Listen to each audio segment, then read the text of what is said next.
Good morning. It's nice to see you on this beautiful day. I am Julie Sullivan. I'm the Executive Vice President and Provost of the University of San Diego. And I am just thrilled to have the opportunity to welcome you this morning to the third annual San Diego Microfinance Summit. The University of San Diego is extremely pleased to be hosting and to be participating in this event, and delighted to see all of you here and see it growing each year. Microfinance initiatives are part of our mission of the University of San Diego. As a Catholic university and as a changemaker campus, USD is committed to promoting the dignity of all human persons. And we are in the core of our heritage as a university lies our collective responsibility as all members of our university to be an active force in improving the lives of people both locally and around the world. So we're very proud of the extensive work in microfinance that's being done across our campus, and much of it in partnership with your organizations. I note those in our School of Business, our School of Leadership and Education Sciences, our Kroc School of Peace Studies, our Allers Center for International Business, our Center for Community Service Learning, and our Center for Peace and Commerce in particular. And I won't name all the people that work in those areas that are involved in microfinance. It'd be a much longer list than just naming some of the units. But our faculty, staff, and students are very involved in teaching about microfinance and in participating in microfinance projects. We have a number of courses that are offered here in the university, specifically on microfinance or incorporating microfinance as a big piece of their curriculum.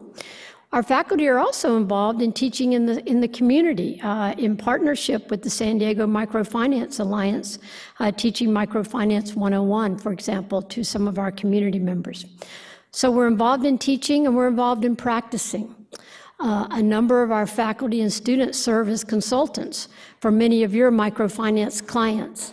And that's a very important opportunity for us. We view that as a win-win collaboration. It gives us an opportunity to expose our students directly to this kind of work and hopefully prepare them to continue on in their future lives and careers. We partner with you in providing consulting to your projects both here in San Diego and across the border in Mexico. We have a student microfinance club. We have a very active micro-lending team with Kiva. And I'm pleased to tell you, those of you who are here with Kiva today, Matt Flannery will be our graduate commencement speaker in May. So we're very delighted that he'll be here. So the strategic collaboration among public, private, and university organizations is really key to making many of these microfinance initiatives successful. So events such as today that bring all of us together across these sectors are so very, very valuable.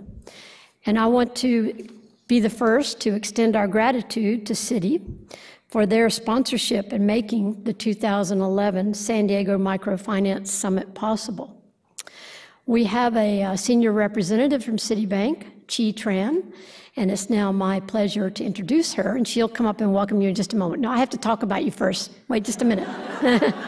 You have lots of nice things that I can say about you. Chi currently serves as Assistant Vice President and Community Development Officer for Citi. She is in the North America Community Development Southwest Division and covers the counties of San Diego, Orange, Riverside, and San Bernardino. Chi is one of the first Asian Americans to fill the role of Community Development Officer at Citi. She helps to leverage relationships and resources between Citi and the communities that she serves. She advocates for public and private agencies to increase access to financial information, services, and products for all communities of color. Chi also manages the execution of Citi's community strategies and programs that can be leveraged by the local nonprofit agencies, governments, and advocates such as we have here today. Chi reinforces the bank's community focus of looking for opportunities to help make our communities a better place to live and work by directly participating with nonprofits in their boards of directors. Chi also is active in the San Diego community beyond her work with Citi.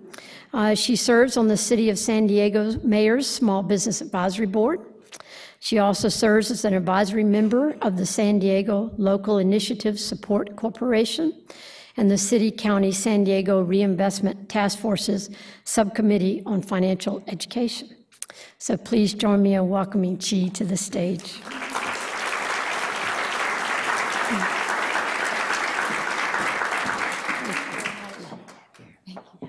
Thank you, Julie, for such a warm welcome.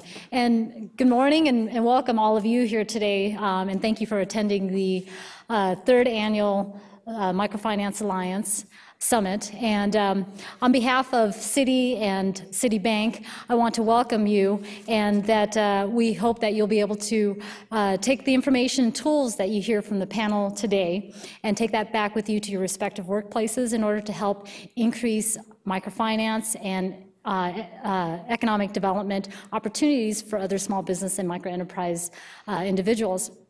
And then also Gustavo Bedard, who is my boss. Unfortunately, he wasn't able to be here today. He's on vacation, trying to nurse a flu bug also. And he also wanted me to mention that he is a USD alum, class of '92, School of Business. But he wanted to say, thank you to the Alliance and to the members of the Alliance for allowing Citi the opportunity to help underwrite the cost of the summit.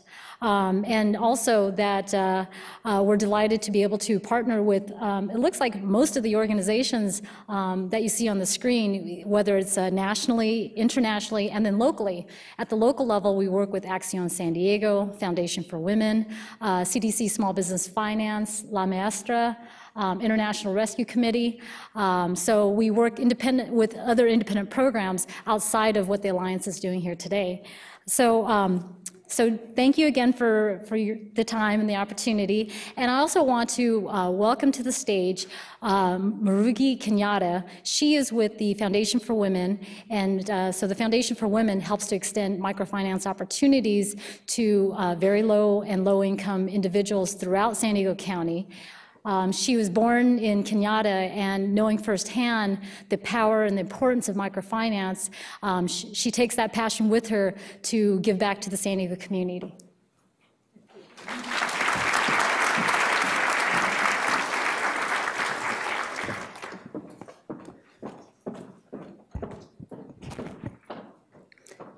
Good morning. It didn't sound very enthusiastic. Good morning. Good morning. Jambo. Oh, there's some international people here. That's wonderful. Well, welcome to the third annual San Diego Microfinance Summit.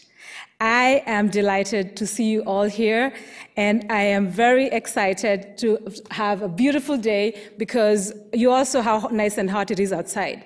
So for you to be in here, it's because you believe in this, what we're doing, and you're excited to be here. And I can see some excited looking faces.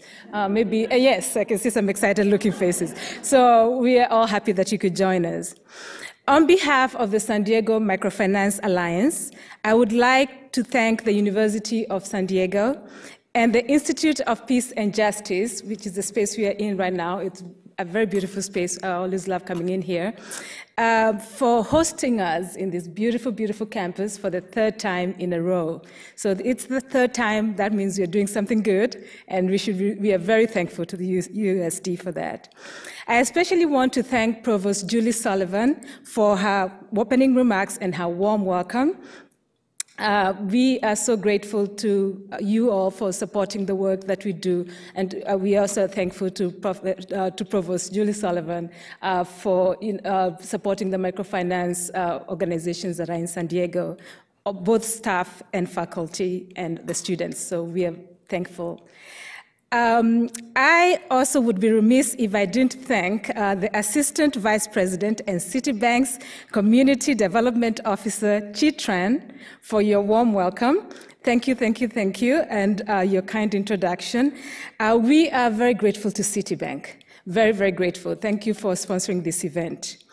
Before we get going, I want to acknowledge all those who put this event together. Could you all please stand?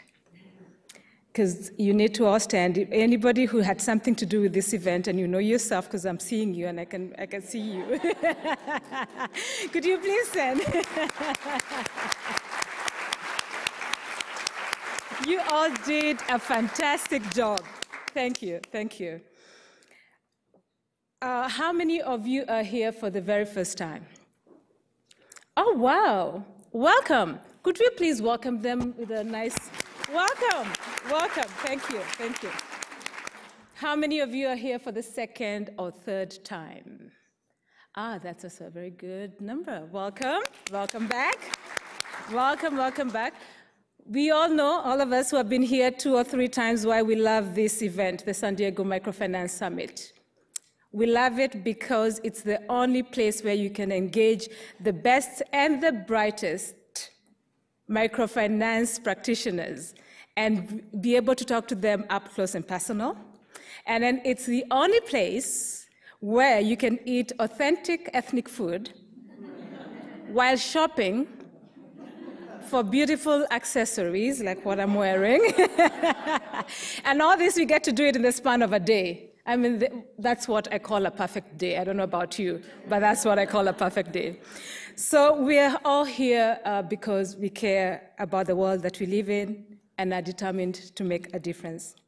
Some of us are here because we've seen the power of microfinance, while others are here to learn more about it. The microfinance organizations that are represented here today offer hope to millions and millions of families in the United States and around the world. These organizations would not be able to do it without the help and support of people like you. Today, you're going to hear firsthand from San Diegans whose lives have been transformed by microfinance. Please take a moment to review your agenda. Do you all have your agenda? Great. As I mentioned, if you look at it, look at your agenda. As I mentioned, it's full of a day of insightful conversations. We are going to be eating, we are going to be shopping, and that means that time will be of the essence. I will be keeping time, and so please work with me so that we can get things moving as fast as possible so we can get to enjoy the full day, and then we can call it a perfect day. So coming up next is a keynote panel discussion by distinguished microfinance practitioners, Gina Harman, CEO of ACCION Network, and Maika, Hemphill, Kiva's portfolio manager for North America. You will have an opportunity to ask them questions after the discussion, and then we ask that you be as brief as possible so that all your questions can be answered. And now, the moment you've all been waiting for, it's my great pleasure and distinct honor to introduce our keynote moderator. Claudia Viek is the Chief Executive Officer of the California Association for Microenterprise Opportunity, also known as CAMEO. Claudia is a godmother of microenterprise field. She is a godmother, and we need to applaud that.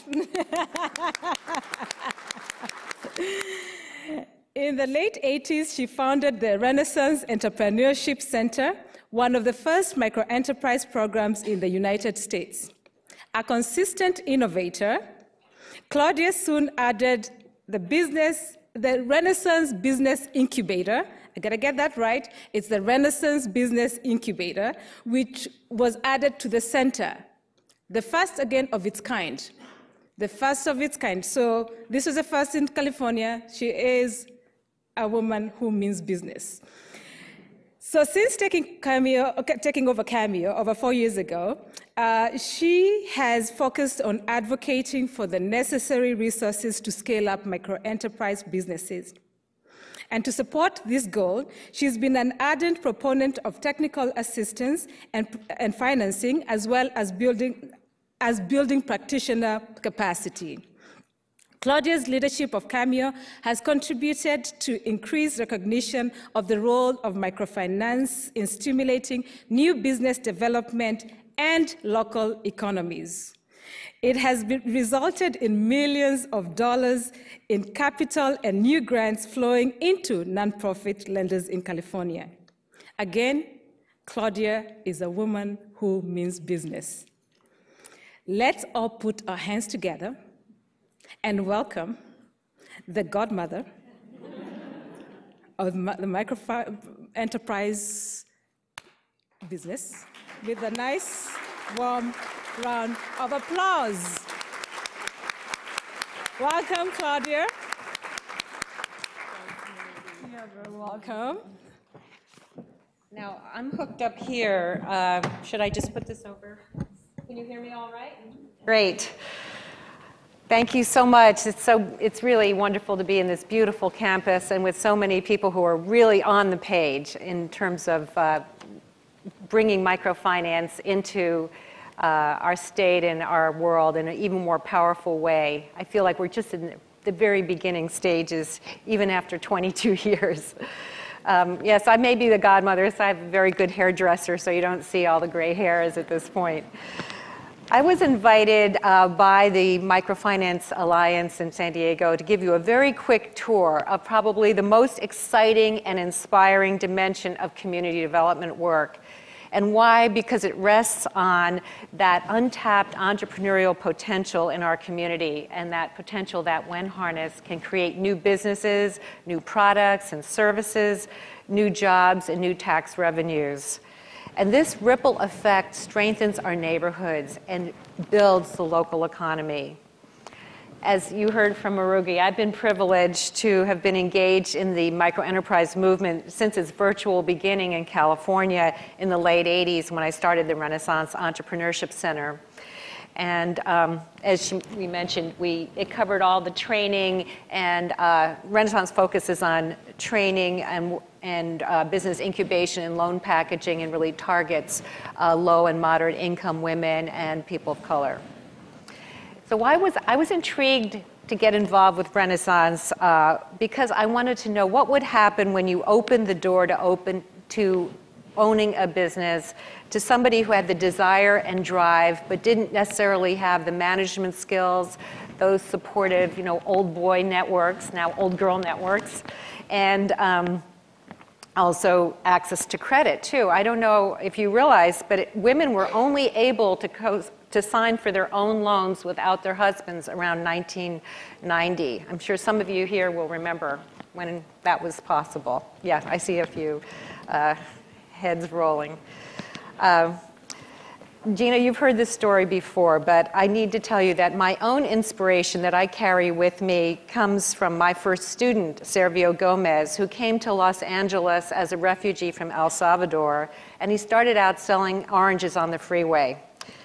He supported himself through school by working in a frame shop, and when he came to San Francisco, his dream was to open his own frame shop and gallery showcasing Latino artists. His first venture failed, and he found his way to the Renaissance Entrepreneurship Center's 14-week business planning class.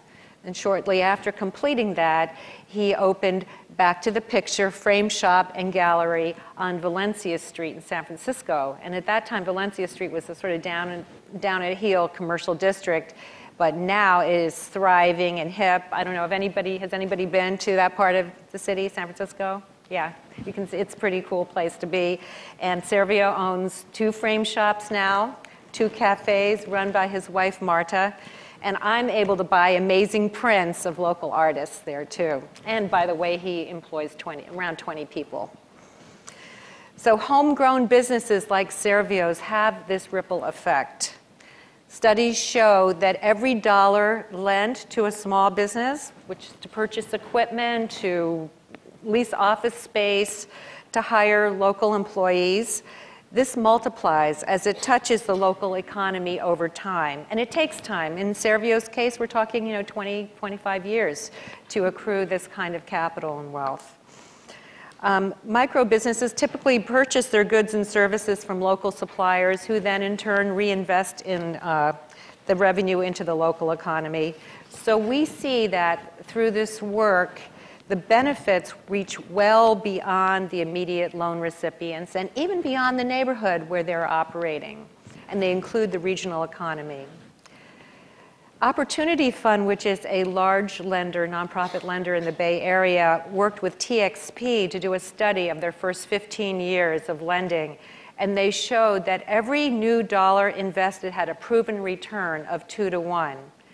So their $10 million that they've done in loans since that time now generates every year over $700,000 in aggregated state and local taxes. So let me just go back and show you where we came from to get to this point. Okay, I have a slide. Oh, there it is. Great. That just gives you a sense of where we are now.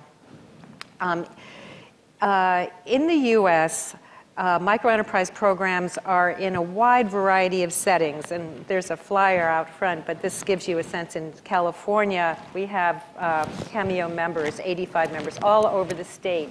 From way up north in Humboldt County, Arcata Economic Development does maybe only 15 loans a year. And then in the LA Basin, Valley Economic Development Corporation that started out in LA is now going statewide with the additional capital it's raised. And you're going to hear from two amazing examples in a little while, too. Today, governments, banks, and some private foundations do see microfinance as a feature of sustainable economic policy. I wish they saw it more as the key.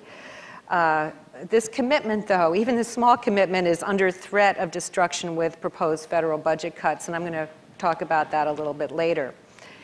In 1992, there were only 84 of our programs in the US, and now there are over 700 programs that provide loans, training, business technical assistance, and other products and services to business owners. The microenterprise movement grew out of really two trends. One was the growing recognition of the role of very small businesses in creating the net new jobs. David Birch's research through Cognetics in the late 70s, early 80s. And the other trend was the growing understanding of the economic condition of women, the high poverty rates on the one hand and the glass ceiling on the other. So self-employment and owning your own business was a pathway out of poverty to self-sufficiency and eventually to wealth creation. And now, of course, women are starting small businesses at a faster rate, and women of color at the fastest rate in the US. And this all started out with a little seed in 1981, the Women's Economic Development Corporation in St. Paul, Minnesota. And they really put us on the map when they got featured on Oprah and 60 Minutes. Then in California, in 89 and 90, we had Women's Initiative for Self-Employment launched in San Francisco at the same time that Renaissance started, and Weave in Santa Barbara, again with a focus largely on women. In 1991, ACCION International launched its first US program in Brooklyn, and then its network of 6 ACCION Microlenders across the US. And I remember when ACCION San Diego started, I think it was around 1995 or so, 94. Is that right? 94, right. And now we have Kiva that's brought its successful person-to-person microlending platform in developing countries to the US, working first with ACCION USA and also the Opportunity Fund in the Bay Area. We have around 250 microfinance programs in the US now that provide microloans from $500 in a pure lending model, perhaps, to $50,000. So when you think of microloans, it's a pretty broad range of amounts. And in California, out of the 85 microenterprise development organizations in the CAMEO membership, and we have just about everybody, I think there may be 1 or 2 of you here who aren't members, so I'm hoping you'll join us. 30 of our members do lending, with 13 offering both training, technical assistance, and loans. So yes, we are seeing a steady and significant growth in the size of loans made and in overall loan portfolios, but really we're only reaching a teeny amount of the need, less than 1% really, of the estimated 10 million micro entrepreneurs or low and moderate folks that don't have access to traditional forms of credit in the US. And that's about an estimated 2 million people in California. If I leave you with any thought today, I want you to realize that business technical assistance services are a critical success factor with the success of small business owners. business technical assistance normally refers to one-on-one consulting and group-based training, but it also can involve access to markets, technology services, and accounting. This business assistance is the key to successful startup and growth. 80% of businesses succeed when they get help versus the 50 to 80% that fail in the general marketplace. So we're in a time of very fast-paced change with a lot of uncertainty. As you know, the banks have largely pulled back from making loans under $100,000, although they're starting to increase their investments in the community development financial institutions. Chase, Bank of America, US Bank, Rabobank in the rural areas. Wells Fargo has always been a leader, and we're waiting for Union Bank to roll out their product. So when you see people from Union, you can mention that we're waiting. More nonprofit lenders are now expanding their capacity to offer larger loans through the SBA and the CDFI fund. And they're also exploring products, on the other hand, that are very small, for small dollar loans and credit cards. We're going to see more consolidation among CDFIs, and the adoption of web-based platforms will allow new players like Kiva to enter much more substantially. So this is a very exciting time for microfinance. And I'm going to put on my rose-colored glasses here and say that I predict that there's going to be a hybrid of mission-based, profitable CDFIs that'll take over that market niche of the smaller and micro business loans. They'll fund the business technical assistance out of their profits from the larger loans and sell these loans on the secondary market, and then banks will then attract more bank investment. But this is going to take several years to come to fruition. And then in the meantime, our government does have a meaningful role to play in supporting business technical assistance, to help unemployed become self-employed, and to help struggling Main Street businesses stabilize and add employees. As I mentioned, the threat of severe cutbacks in technical assistance funding proposed by Congress and by our president and the Democrat-controlled Senate in the 2012 budget would undercut so many of our gains made in microfinance and entrepreneurship, and particularly in distressed communities. Microlending depends on good business technical assistance for its pipeline of loan-ready customers. We need to stand up and fight these cuts, which ultimately threaten the fabric of our community. All these beautiful threads, you know, the Sergio Gomez's, the Mario Lewis Barber Shop, and Chris and Jennifer Saints, the Sweet Treats truck. They're hard to see by themselves, but all together they make up 87% of all businesses in California. Now, I'm honored to introduce two women whose organizations are on the cutting edge of microfinance in the US because they've created platforms that will make it easier to reach more of these talented entrepreneurs in our country and in San Diego. Would you like to come up to our little living room here? Gina Harman, I would like to introduce her. Gina has served nearly 10 years on the board of ACCION New York, and after merging took over as CEO of ACCION USA.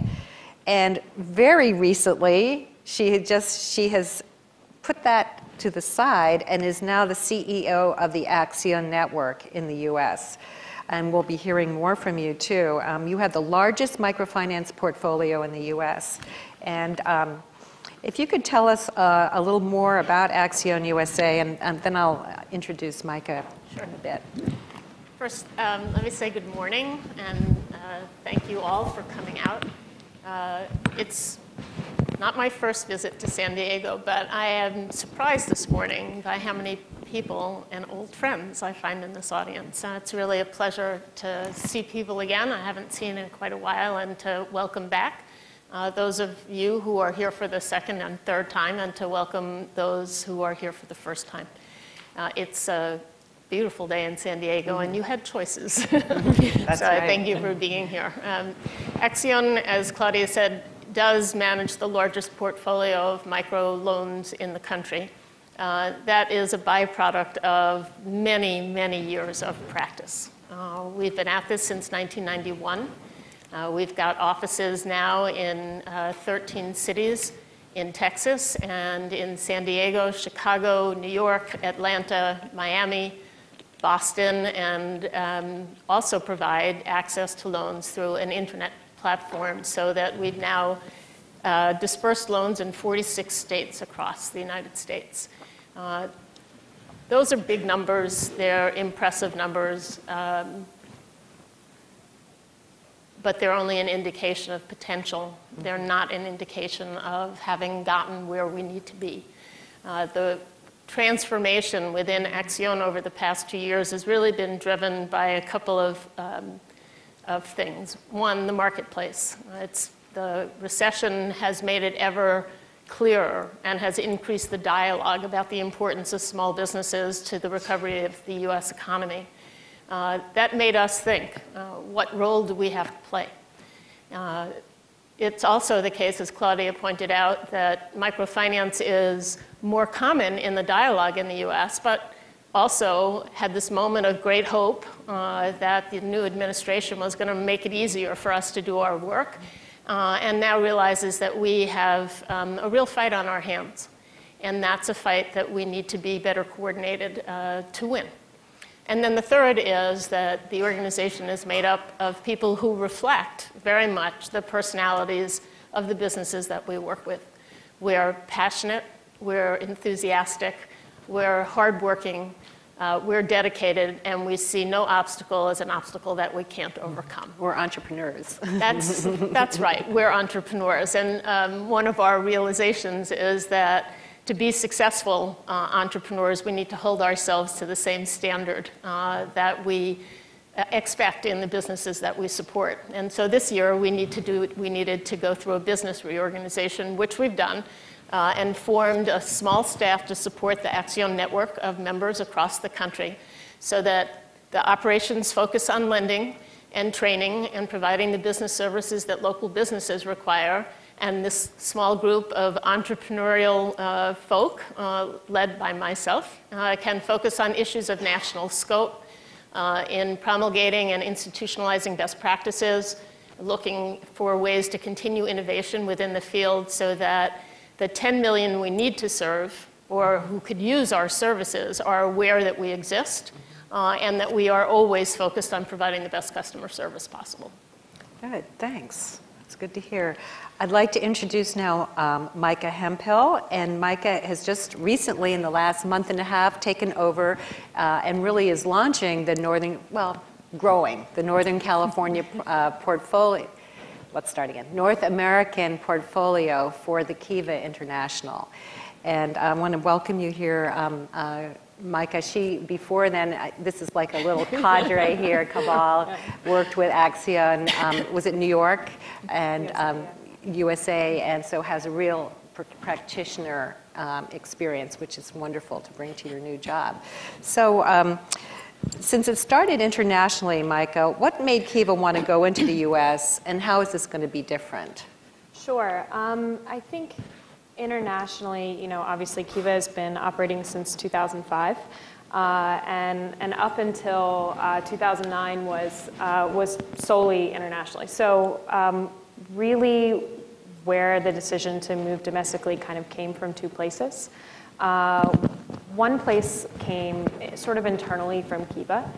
Kiva's based in San Francisco, and I think what started to happen was with the downturn in the economy, the company started to realize that there was a lot going on, in our own backyards, and realized that the disparities that we see sort of internationally between, what's needed from borrowers and what's being provided by, traditional lenders just was actually happening in our own country. And that had been happening sort of all along, but I think it started to really come to the forefront.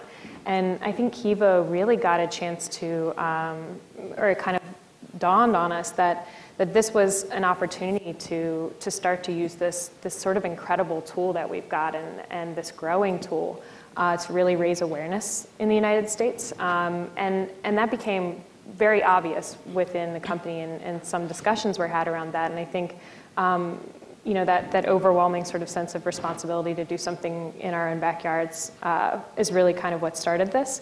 The other side of it was actually sort of prompted by our own lenders, the people that come onto the website.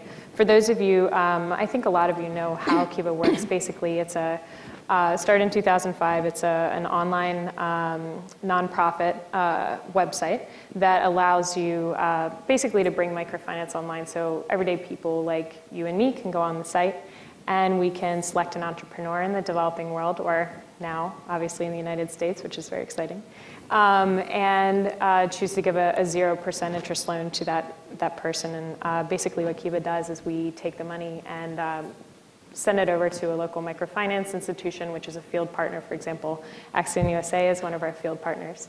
And they're in charge of dispersing the loan and in charge of then collecting the money. And as the money comes in, you and I actually start to get our money back. And at that point, you're able to make a choice. You can either lend your money out again, which is obviously what we hope you would do and sort of create this cycle, or you can take it out and go buy McDonald's. And so I think that is something that our lenders are very excited. Not the McDonald's part, the re-lending part. I think our lenders are very excited to be a part of and have that visibility into what they're doing.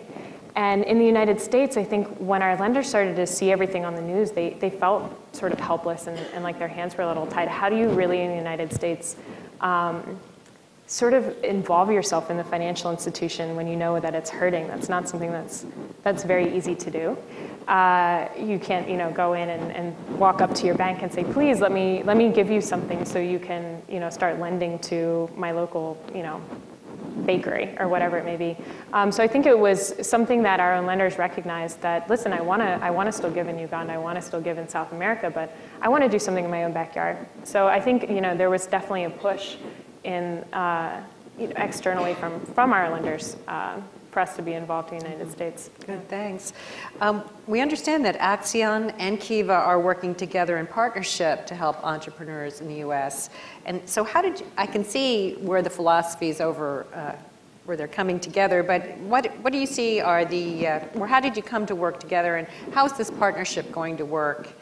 And also, what do you see are the challenges too? So we'll get to that after. If you can explain. Okay. Yeah. Do you want me to tackle it, or you want I mean, for me, I think for Kiva it was it's pretty cut and dry. I think, when entering the U.S. market, obviously you want to start off on the right foot. And it's, ACCION USA is really kind of the gold standard for microfinance in the United States. I think that they've got a huge amount of scale. They've got really great employees. They've been around, they know what they're doing. And I think most importantly, they had sort of a staff of people that were really excited to be involved with Kiva and were sort of willing to put themselves out on the line and kind of be those pioneers. So at least from the Kiva side, it was, I think, a pretty easy choice. Yeah. I think that's definitely an accurate description. From the ACCION USA perspective, I'll just point out a couple of things quickly. There's a panel today about how you enter the microfinance field and an opportunity for those of you who are interested in working in microfinance to talk one-on-one about what that might look like. And it triggered a memory for me about our engagement with Kiva. And because the organization existed and it had strong financials, it was a no-brainer for the young woman who was in charge of building the North American portfolio to call on us because she was a former ACCION employee. That's the connection. They're everywhere. We are everywhere. I think that is both an indication of familiarity and trust and confidence that she was making a good decision, but also about the tie. And we don't jokingly, we say it with affection, that once an accionista, always an accionista. And I think she's carrying on this tradition. Yeah. But it also took something else that I think is kind of interesting within the non-for-profit field, and that is we've been at this since 1991. And Kiva enters the market in 2009, and everybody's crawling all over them to put them on television. And for, really in the very early days of my coming on as the CEO at ACCION, I was called very frequently, not about the work that ACCION was doing, but about the arrival of Kiva or Remain America, or what did I think that, and I was sitting at my desk thinking, oh my gosh, why is it that nobody sees us as important? And I think there was this sort of ego reaction to the Kiva relationship that said, well, darn, are we really going to set aside the fact that we've been at this for 20-odd years and let this upstart come in and create the impression that microfinance has finally arrived in the United States, which is what the press was saying. I woke up more than one morning wondering how we were going to answer that question. And really, in the end, it was an obvious choice. We needed to do it because it was part of building an understanding of the significance and importance of small amounts of capital building on hard work and determination and a strong business idea, and creating revenues, tax base, but also a means of participating in society that unleashes people's full potential. We're not the potential. We are part of what kicks that door open. And with Kiva making it more apparent to hundreds of thousands, if not millions, of Americans in the United States, that there was this way to accomplish this through a small act, we couldn't say no. And I'm glad that we didn't. And it has brought us none of you are probably old enough to understand this reference, but the good housekeeping seal of approval that Kiva acknowledged that ACCION was a good organization became important to ACCION. And in this world, whether it's the nonprofit world or the for-profit world, it's really important to be able to bring the perspective of what is in the best interest of our mission and and the communities and the people we serve, and to set ego aside. It isn't always easy, but Kiva certainly has paid us back for that egoless moment. Did you have anything you'd like to comment on that? I mean, I just have to, sort of agree with pretty much everything Gina's saying. I think, oh yeah, I know the scarf is no good. Okay, so I think, basically what Gina was saying about Kiva and sort of our influence in the market, that's definitely the case. And that's something that we do take really seriously, and I think that's something that we're aware of. We help out, and the way I sort of view this position is as I'm moving forward and trying to develop our partnerships in the United States and in North America, it's kind of two-sided. We're helping financially with the zero interest, risk-free capital, but we're also helping in terms of that sort of that seal of approval, and that's something that I sort of have to keep in mind as we move forward and as we start to grow, and when we are selecting, who else is going to be, one of our field partners in the future. Well, going from there, then, since you're really you're really a model for this type of collaboration, and also we're seeing that vision of really a scale up in a meaningful way. As we said, I think one of the reasons why we're seeing this threat from the federal government is because we've been seen as so small. I mean, the amount of funding that comes into California from the feds is probably under $50 million. And so it's like pixie dust, and it's easy to get rid of the crumbs first. But that won't always be the case. You're going to help us do that, Maika. Isn't it wonderful? The newcomers can sometimes be the ones that propel us forward. But I wanted to we've talked about what's going on in the U.S. economy, but any comments you want to make on how you see the challenges and also the opportunities now in U.S. microfinance? Yeah, I mean, sort of to what you were saying, I think, despite what's happening sort of with the government right now, since 2005, there's been a really large awareness boost, I think, in the United States as to the importance of small businesses. I think up until that point, or up until maybe 2008, it was Wall Street, Wall Street. And then when things kind of started to go downhill, I think there's kind of this return to sort of the core values and small businesses, and realizing that they're really the backbone of the economy. So regardless sort of what's happening right now, I think the fact that we're having these conversations and that these things are becoming, sort of something that you actually see in the media is a real turnaround. So I think, that is, in my view, sort of an opportunity, and especially if we can help out in any way, from Kiva's side, the fact, there was a whole thing at Facebook the other day with, the president, and they were talking about small businesses. There's all sorts of stuff and conversations that are happening, and our hope is if we can kind of augment that in any way, that's sort of a great opportunity. Let me start with challenges first. Claudia mentioned that there are 10 million businesses that fit into this definition of a microenterprise. And your numbers are down, but if I remember them correctly, there it is. Right, 21,000 businesses assisted in the state of California. And from 1991 through 2010, ACCION had, in aggregate across the country, had served about 30,000 businesses.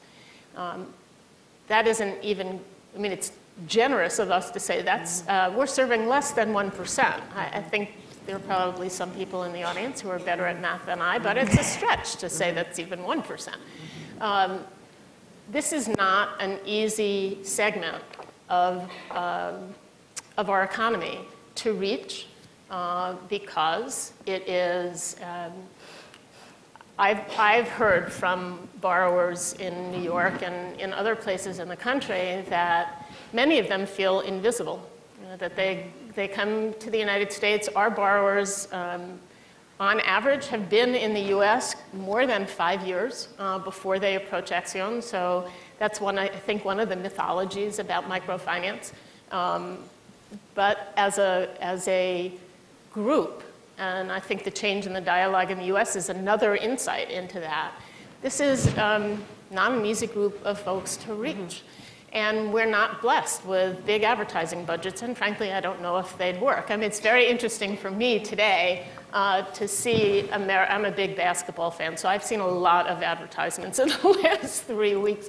But to see American Express running a campaign about small businesses, to see Bank of America running a campaign about small businesses, all of the major financial institutions are now talking about this rather large group of enterprises in the United States. And what attributes are they presenting?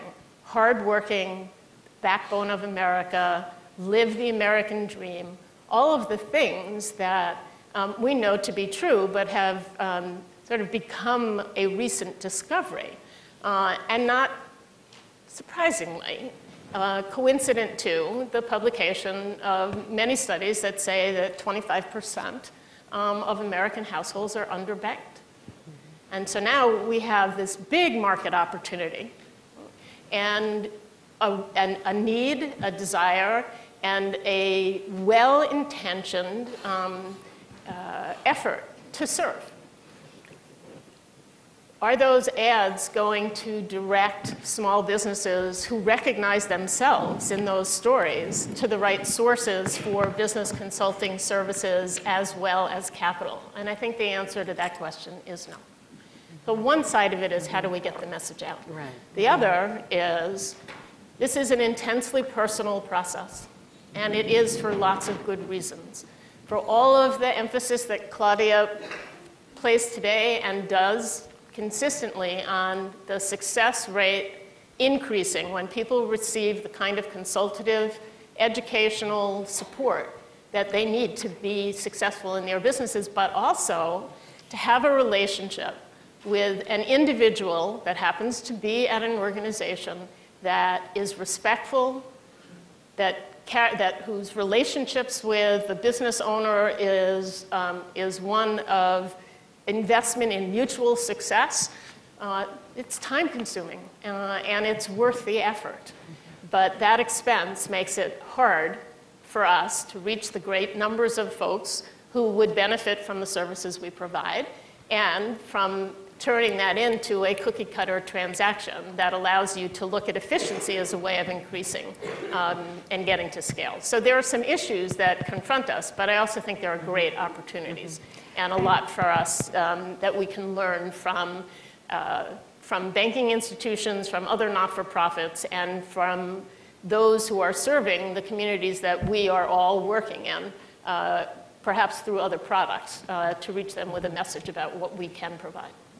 And I think, just to add on to that, I think definitely have to agree with the fact that there is sort of this gap in terms of in the US market in terms of what the need is and sort of what microfinance is, the scale of microfinance in the US at this point and the awareness of microfinance in the US at this point. I think for Kiva, especially personally from my perspective and the type of work that I'm doing with Kiva, we are really finding that the US market is very different from the international market. The international market, for example, in Latin America is extremely saturated with microfinance institutions.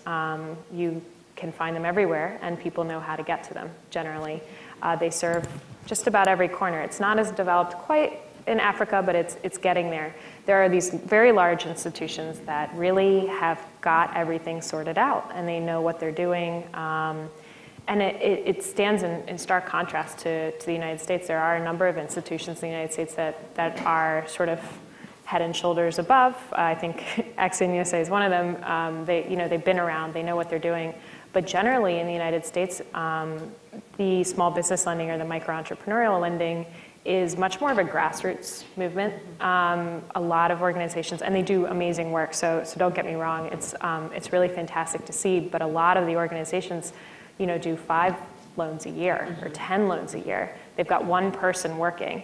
And for Kiva, that's very challenging when we come in and we're trying to fit our current model into the US model. We need to think in terms of scale to some extent. My job is to go out and basically audit and due diligence and find these partners. And we need a certain amount of active borrowers. And that's something that in the United States is much more challenging. Right. Yeah. Let me jump in here too and say in California, out of the 30 microlenders that are part of CAMEO's membership, only 5 do more than 100 loans a year. And I believe ACCION San Diego is the largest. It just hit over 200 loans a year, and Opportunity Fund is close behind. Then we have, so we have 25 that do less than 30 loans a year. Well, we have maybe 5 that do 30 to 80, and then we have most of them doing under 25 loans a year. I mean, this is a huge issue of scale. And it's not just California. No, I think the studies that have been provided show that there's this big gap between those who have portfolios of, let's say, 100 loans and $1 million, right, represent probably less than 20% of all of the organizations working in the field, and 80%, that old 80-20 rule, are serving communities of great need, but are doing it 10 or 20 loans a year. And that is an issue that isn't easily solved the way that I think that sometimes, at least it appears, the dynamic of the private sector solves those problems. Well, we've seen that, we used to have neighborhood bankers that would work with you on your business plan. In fact, back in the 80s and 90s, we would refer people to your banker was, your coach. No longer is that true. So that business technical assistance, I sound again like a broken record, is the key. You don't see that in the international field. That's the key to success and what differentiates our programs in the US, and yet it's very expensive. They call them transaction costs in the front end are very expensive, but that's what makes the difference with the entrepreneurs that we all work with. So we are now ready for some questions, and thank you so much for covering a lot of the basic things. I think we will probably hear some more, and if we miss it, I may interject too. So do we have any questions from the audience? Do people just want to stand up? Oh, we do have a mic. Great. So we have somebody here and somebody over here. I have a question for Maika. What's the average size loan in the U.S., the minimum and the max that you've ever given out? For Kiva? Yeah. The average size, I'm trying to remember, I'm not sure if I know the exact one. I know our maximum right now is 10,000. The minimum, we don't really have a floor. Though, I think usually the minimum you see is about 500. Right now, our partners, we have 4 partners in the U.S., and they sort of have a wide variety of the loan sizes that they offer. I think what would you say the average that's being posted on Kiva is probably about 7,000.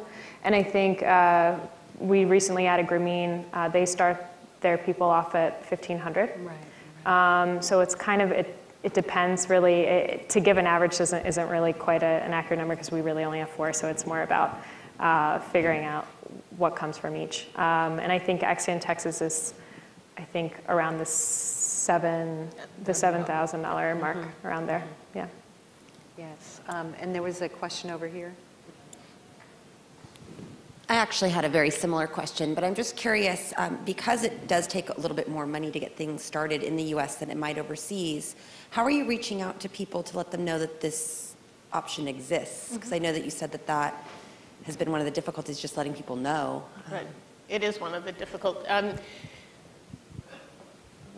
going to do this from memory, but I think I'm going to get this right.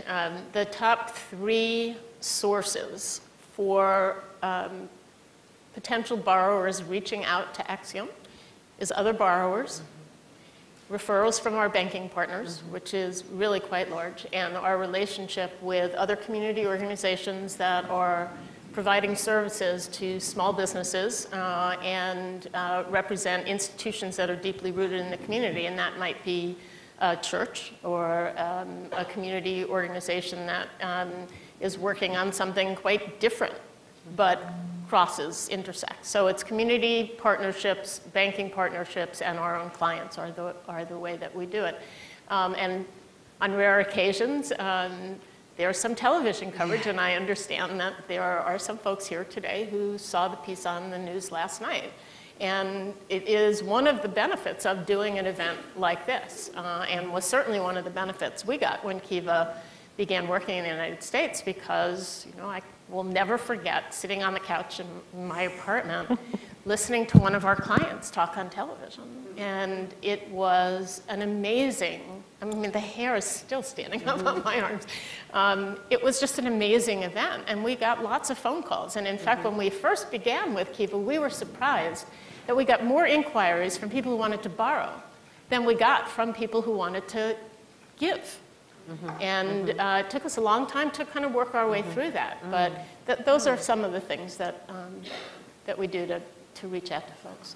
And I think from Kiva's side, because we are aware that people sort of do see our names and it gets on the news, my hope is once the portfolio has grown a little larger in the United States, even now, if people do go onto our website sort of out of curiosity, or they hear microlending and you're a small business owner, that there is a huge lack of information out there, and people really do kind of latch on to the one thing, and I think Kiva's a very easy thing to hear and Google or whatever it is.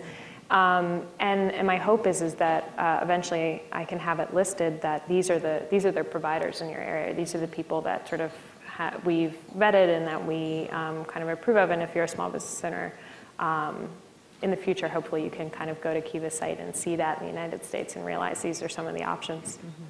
One of the key reasons why we are seeing increased interest is because the need for very small loans is spreading into the middle class, because the banks have basically pulled back. For all of these years we've been working in the trenches, we've been seen as an anti-poverty strategy, or as you were saying the other day, people in Congress see us as a welfare program, this pixie dust I mentioned to you. And the focus on women only in many cases and in very community-based has actually hurt us, even though that's what's made our programs strong and our communities strong. So partly it's a messaging and partly it's just the recognition that this is now spreading into the middle class. And having web-based platforms and the technology to make that happen is going to be huge. And I have to say that CAMEO gets a lot of referrals whenever ACCION USA has an ad in Florida. I get calls, and I've been doing counseling of some business owners in Florida, because you just can't say no. You have to say, no, have you tried, call your SBDC, oh, I know, maybe that's not the right one, but try this or that. Because people hear about it. Mostly, luckily I have bilingual staff, and mostly they're Spanish-speaking people who call us. So the word's out. Yeah, I think I want to underscore one other point. Gatherings like this bring people together for lots of different reasons: an interest in the field, an interest in promoting or developing their own business. But what I see when I look in this audience is this enormous resource for making what is available known to communities. And I think that this is coincident to my being engaged with ACCION. And I take absolutely no ownership for this happening, but I think gatherings like this bring like-minded people together and open the opportunity for collaboration and innovation that would otherwise not take place, because the pull of the day-to-day work of getting your organization to survive, reaching out to a client, getting the loans paid, raising money, developing the relationships with Citibank and other financial institutions, sometimes can, like a small business owner, isolate you, and you lose the benefit of networking. And the reason that I can look out in this audience and see friends is some of them are people I work with, some are women I have met at conferences, whether they were focused on microfinance or they were focused on women's issues or on general issues of poverty. And I think what's happening today in the United States is a wealth of organizations learning to work with each other in brand new ways, because it's the only way that we get to move forward. And that old expression of, what is it? Because I always get these wrong, something about the mother of invention. Need is the mother of invention. Well, we are reinventing ourselves and the way in which we work with each other, because the times demand that we do it, and because we are all so inspired by the people that we work with that we have to strive to reach higher standards for ourselves. And so that is a benefit of bringing a group like this together that you may not have known you were bringing when you came in the door this morning. We have a question over here, sir. Yeah, I'm Steve Conroy. I'm a faculty member here in the School of Business. And I was interested, what are the limits to growth for your firms? Is it access to capital? Because I keep hearing that there's no limit to capital in international microfinance. That's not the problem. That's not the barrier to growth. But then I also read that the credit markets in the US froze up, and I'm curious about the domestic microfinance institutions. Is your barrier to growth lack of access to capital? Is it lack of awareness about your product? Is it competition from either banks or other microfinance institutions? No, it's a great question. And it depends on what year you ask the question. So I'm going to answer it from the perspective of 2011. For us, it is not access to capital today, or the infusion of capital into our business. It is the cost of maintaining a very personal one-on-one relationship with borrowers. It is the cost of spending time and effort to help a business put together financial statements, put together a business plan, understand that the most important answer they might get to a loan application is no, but we measure ourselves on the number of loans that we give out. And then I'd say that, and so we don't take any credit for the value that we provide in helping somebody make a good credit decision. And that's a problem we've created for ourselves, right? And the third, I think, is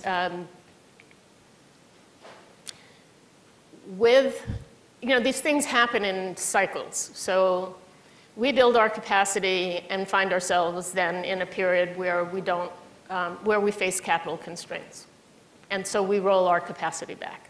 Then we're in a period where we don't have capital constraints, but we're not generating enough income off of our loans, and with rare exceptions, and Citi is one of them, very few institutions understand that unless we expand our capacity, we can't serve more people. So we're caught in this very difficult conundrum. There's a Bridgespan is a consultancy, and they issued a paper called the Starvation of Nonprofits. And they went out and they interviewed a fairly significant number of funders and asked them to rank what they were willing to support and what they valued. And what they valued high on that list was growth and the ability to get to scale. And what they funded lowest on the list was capacity building. So we always believe that we need to be working every day towards a model that we can sustain on our own. But there are difficulties inherent in the model that we've got, and I think we have to do a better job of not being as good. We have to be as good as we have always been at doing more for less. But we have to be better at explaining how more will yield a greater return in the long run. And when we are stable financial organizations growing, showing consistent improvement in our balance sheets, it's a much easier argument to make.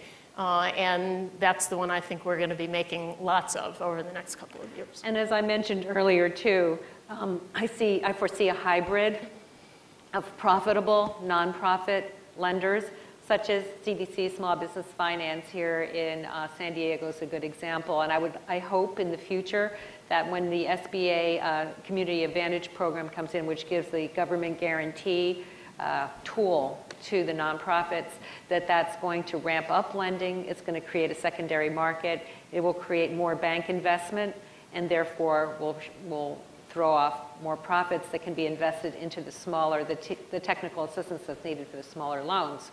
That's going to be CAMEO's mission to accomplish that. So, Susan, you can take that home to your boss and let them know. Great, congratulations. But that, you can see how we hope that will create more sustainability in the field. Yes?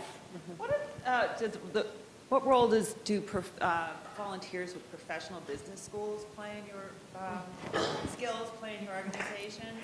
And just separately, is there do you have any indication statistically of how many of these microloans are more female-oriented versus male-oriented? In terms of volunteers and people that are sort of working for us in a fellowship role, Kiva is extremely dependent on volunteers and fellows.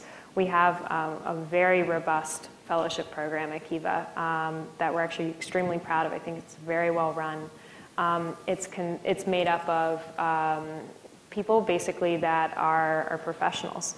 It's not actually really students. It's people who have worked for a couple of years, or I think the age ranges go between 23 and 75. I mean, it's really a wide variety of people with really strong backgrounds. They a lot of times are either switching careers or thinking about going into microfinance, or they had a little time off and they wanted to be able to sort of travel the world. And what we do with those fellows, we bring them in for really intensive training, and we do sort of classes, and we send them out all around the world to work with our field partners. And it's a really pretty fascinating program. We actually have a new class coming in next week, and we're pretty excited. I think it's something that at Kiva that is taken really seriously. And surprisingly, the staff, it's not like, oh, the new interns are coming. We're very excited to have them come in. They're really smart people, and they go out and they work directly with our field partners in those institutions and sort of facilitate the relationship between Kiva and that particular institution.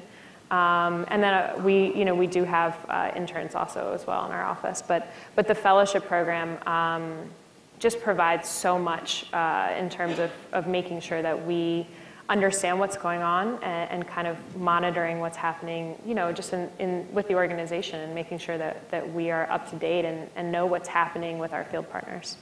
I'll give you a very quick answer because I understand we're out of time. Yeah. But just as an example, in New York, We have 200 members of a volunteer organization known as the Microfinance Council, and at the end of 2010, we looked at the work product and the hours spent, and it increased our human resources 33%. And we had 22 consulting projects that were completed. But it's an enormous resource, and it's one of the blessings of being in a lively community where universities have acknowledged the interest of its students and the role that it can play in promoting microfinance. So it's really been a wonderful addition to our staffing and our ability to address issues. And you were asking about women and 60%, I think, is the national average of women in the portfolios. It's still very much the focus, and it's still very much where we see tremendous entrepreneurial talent and the need for flexibility too. We actually have run out of time for questions. I'm sorry. The Grim Reaper's at the door. Yes. Marugi, I'm going to turn it back to you. Oh, she's the hook. And she's changed her necklace too. Have you noticed that? So when she's advertising. Time to go shopping. Thank you. Thank you, Gina, Maika, and Claudia, for a very informative discussion. I know you all want to discuss and share. You all want those who had questions, you can ask in the break. We have a 10-minute break, and I would encourage you to come back because we have a movie, a little film that you want to see. And if you come late, that means we will not be able to show it on time. So we need you to come back on time. And this next panel discussion is the reason we are all here. We're here to support micro entrepreneurs. So you get to hear firsthand from them.